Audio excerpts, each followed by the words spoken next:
Bismillahirrahmanirrahim. Nama saya Natasha Aurelia dengan NIM 12380303192.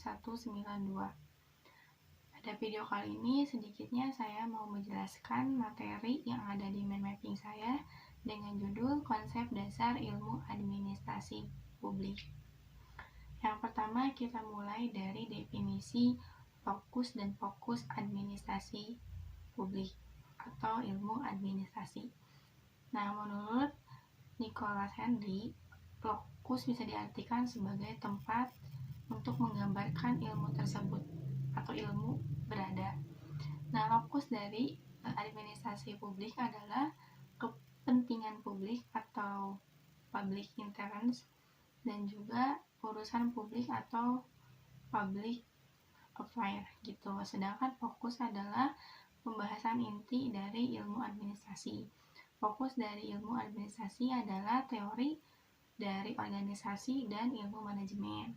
Jadi, fokus dari ilmu administrasi adalah teori organisasi dan ilmu manajemen yang akan diimplementasikan di kebijakan publik atau di urusan publik yang disebut dengan lokus. Itu. Yang kedua, hakikat dari ilmu administrasi. Seringkali ilmu administrasi itu dinilai atau dipandang sekedar kegiatan tulis-menulis ya. Tapi emang benar, karena pada umumnya administrasi itu kebanyakan berkaitan dengan tulis-menulis, entah itu dalam buku maupun komputer.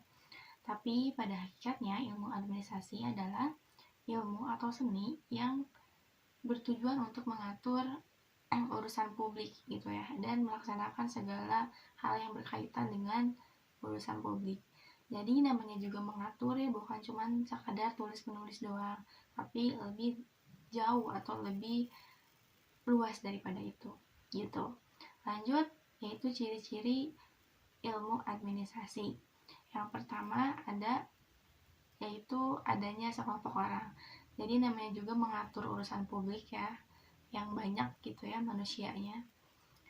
Tentu saja perlu sekelompok orang gitu, bukan cuma satu orang gitu. Yang kedua yaitu adanya kerjasama.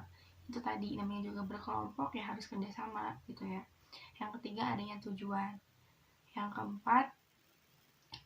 keempat adalah adanya proses kegiatan usaha yang dimana itu tuh lahir karena supaya sekelompok orang ini bisa bekerja sama dan menggapai tujuan. Yang terakhir yaitu adanya kepemimpinan, pengawasan, dan bimbingan gitu. Jadi 5 hal tadi itu berkaitan, ciri-ciri dari ilmu administrasi.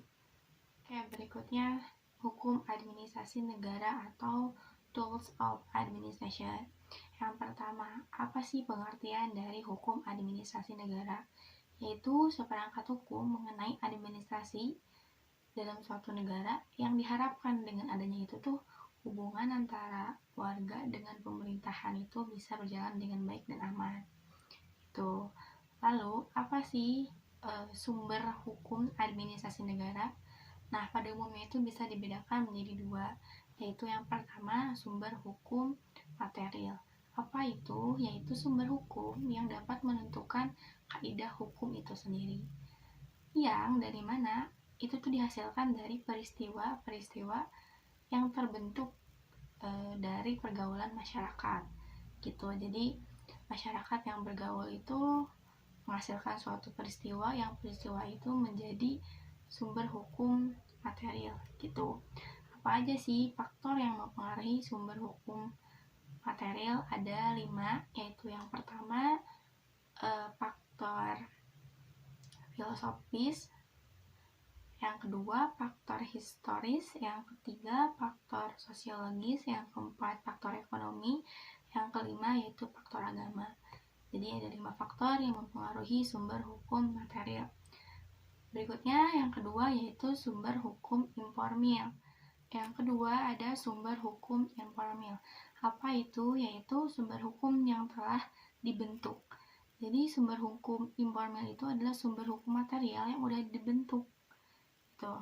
Supaya apa? Supaya bisa dipakai gitu, bisa disepakati atau oleh bersama gitu, bisa ditaati oleh masyarakat secara umum.